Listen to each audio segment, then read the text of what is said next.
Now we come to a part of the evening that is bittersweet for me, and I'll get to that in a moment. But first of all, let's take a moment of silence, and not one of those 10-second ones like they do on those overpaid sports shows. To honor Steve Booth's dad, passed away at age 94, and our beloved Wade Crane. Let's have a moment of silence, please.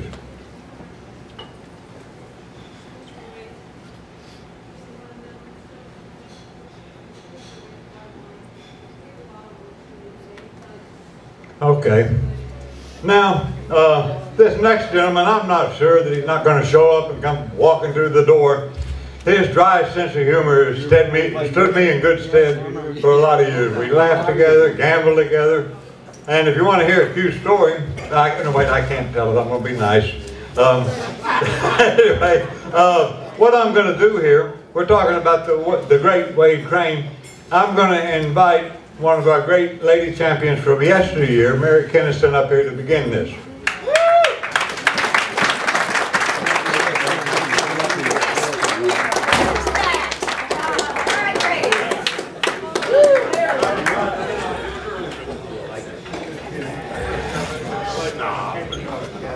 Let me get that off.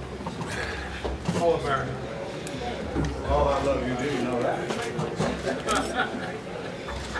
Oh, we got to present this to Diane.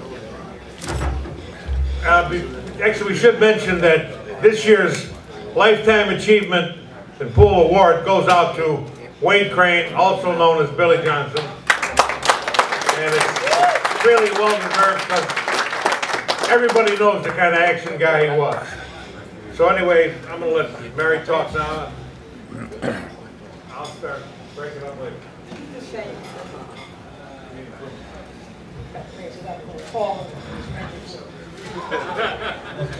Hi. For those of you who do not know who I am, my name is Mary Kennison, and I was head, neck, and shoulders in the pool world for so many years, for 25 years. That's what I did.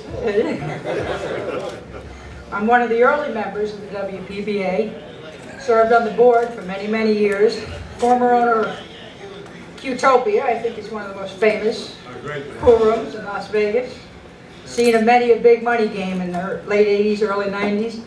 I retired from the women's tour in '99. I also considered Wade Crane, or Billy Johnson. I knew I was going to lose it. Take a deep breath. He was my closest male friend in the pool world, in my pool family. I have to say it's so good to be here. It's my first time. I've always wanted to come, but life intruded. In fact, the last time I talked to Billy on the phone, we'd always talk for 2 or 3 hours, so I had to make sure I had absolutely nothing to do because I knew it was going to be a 3-hour phone call. He asked me if I was going to come this year, told me that I had to come. He said I'd absolutely love it and we'd have a blast. I knew I would. I wanted to come. Told him I just didn't know if I could do it. So it's bittersweet that I'm finally here without him. But because of him. As I look out on all your faces, both familiar and unfamiliar, I'm reminded of the time when I first attended one of Steve Miserek's senior events. I know I don't look old enough, but I was 50. And I arrived at the same time as Billy.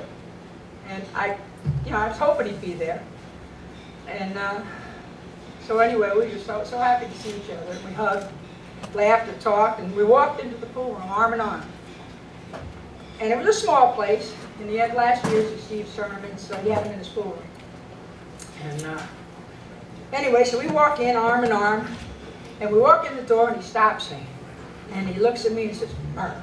That's what he used to call him, "Murr." He says, "Murr. Look at all these old motherfuckers."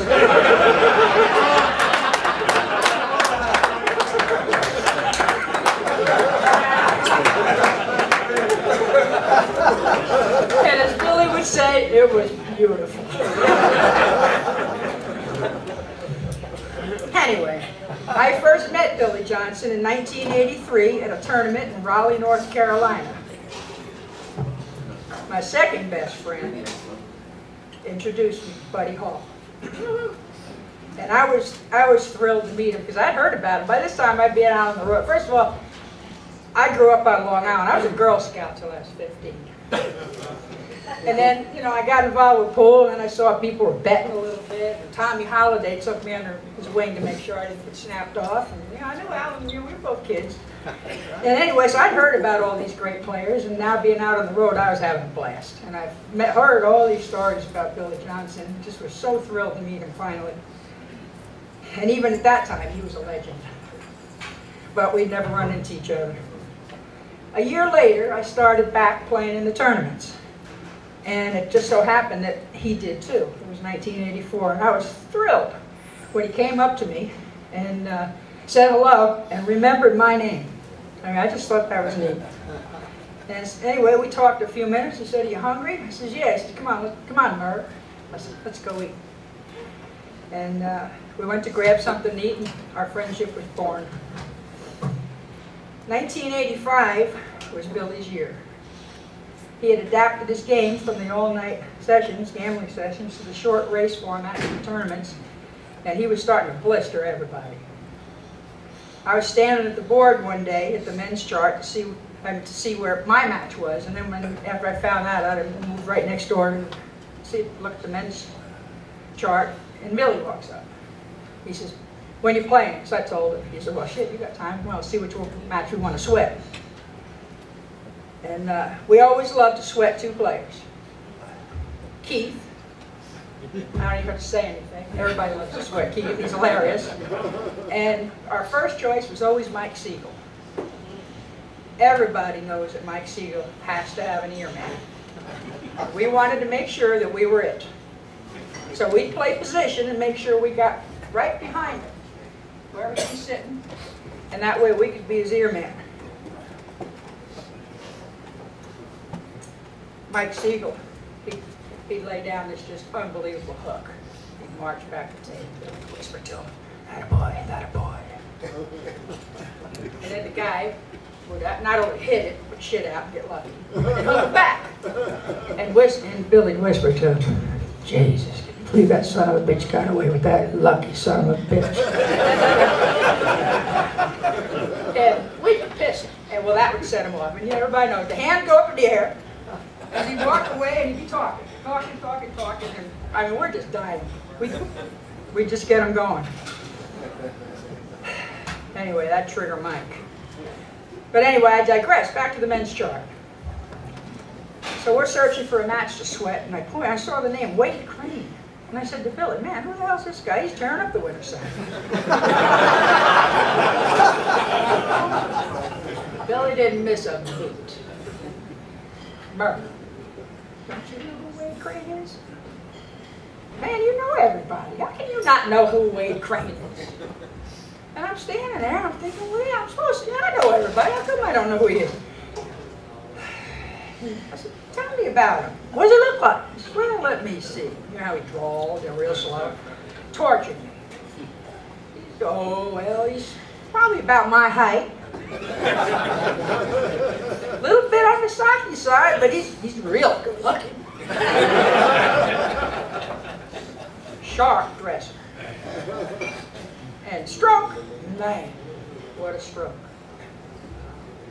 And one of the most beautiful, powerful strokes I've ever seen. And his break, well, I can't even talk about it. It's almost as good as mine. And I'm standing there, and I'm racking my brains out. And well, he tortured me until he couldn't keep a straight face anymore. He's crying. He's laughing so hard. Still don't snap. And he told me that that was his real name. Anyway, Billy and I spent most of our off time when we weren't playing matches at the tournament together. We'd always discuss who we liked in the matches or the gambling sessions. I always would check Billy's line because if Billy liked something, he'd change it. He knew if he'd bet, Billy might not let him bet what he wanted. Might knock the action. He always kept me away from the biz. fact, I made a lot of bets because he didn't want to knock the action by him betting on it for him. We never lost, ever. He was smart. And I also learned a lot about 9-ball from sitting with Billy in the stands. If my arm would ever catch up with my head, I'd be dangerous. Efren, I wish you were here because I'm looking for you. But unfortunately, it would only last for a few years. In 1993, the WPBA announced their new tour, the WPBA Classic Tour, separate from the men's events. And I was extremely excited, but I was sad. I was excited because as a lifetime WPBA board member, it was what we were trying to do. Make it a viable sport, separate it and elevate it from the men's game, create our own stars. We were always, you know, kind of a sideshow to the men. It was the most exciting time of my life. But on the other hand, I was sad because I knew that I'd never have as much fun. I wouldn't see Billy and all my good friends, and I wouldn't get to watch the greatest players in the world and learn from them. So even though I was very involved and was friendly with them, I always loved hanging with the guys. It was an honor to be considered one of them. But I miss them. And I was sad because I knew the opportunities I would have to spend time with Billy would be few and far between. So it was. We'd occasionally see each other once in a while at the BCA or the World Championships when they were held in the States, but that was it. Billy was an original. He was one of the most unique and complicated people I've ever known in my life. He had a way about him, and I'm sure those of you who know him know what I mean when I say that. He was so low-key, laid back. I mean, stuff used to just roll off his back. Even if he was steaming, he'd never let you know it. He was a man of few words, and he was but extremely sharp. He could look at something, sum up the situation in very few words, and always it would be right on. I mean, it would be perfect and funny at the same time. He loved to laugh and make others laugh, and he was the epitome of the Southern gentleman. Soft-spoken, well-mannered, he was always gracious with anybody that wanted to talk to him, even the assholes, and you know who you are.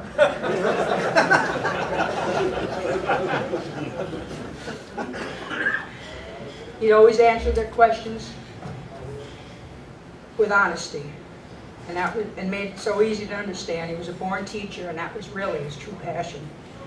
He always told me that he was convinced that the future of pool was to educate people and help them understand the game he loved and to which he dedicated his life. I could go on and on. Simply put, I loved and admired Billy Johnson so much. Anyway, just one more quick story before I wrap it up. Almost 20 years ago, I got a call from Billy. He asked me if I needed a roommate for the women's LA tournament, bicycle club, and I told him, as a matter of fact, I did, which was, you know, unusual. And he says, well, good, I need you to do me a really big favor. I thought, oh, God. He says, my new girlfriend just won a qualifier for the tournament, and we can't afford to both come out to LA. And there was one around here, so I want to send her out there. But I don't want to send her out there by herself. Would you room with her? Well, like I say, I always got along, and I'm friendly with all the girls, but I always felt most comfortable with the guys. I really don't like most people. And I said to us, oh man, really? Don't do this to me. Anyway, and even then, right as I'm saying, I mean, I knew I had to say yes. I couldn't turn him down. I mean, I was trapped. So anyway, he swore up and down I'd absolutely love her. I love her. Begged me. Both knew I couldn't turn him down. I told him, okay, you owe me big time. He laughed. He said, yeah, after I meet her, you're going to owe me. Well, you all know what happened. It's automatic. We drew each other first round. But he was right. I did. And I still owe him big time. Because after all these years, it was Billy who brought us together again. It's been 14 years, was it, Diane? 97. May I introduce you to my best lady friend in the world, Diane Schmidt.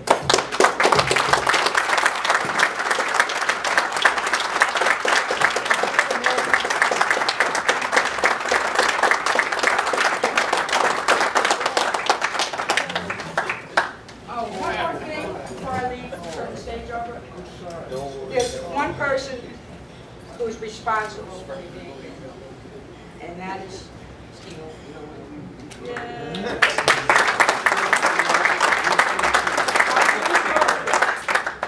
It was going to be tough for us to swing it, and you made it possible. Thank you so much. All right, here to receive the award for Wade Crane is Billy's wife, ex-wife. Billy kept his wives, they kind of stayed sort of wifey with him. It's Diane Smith Crane.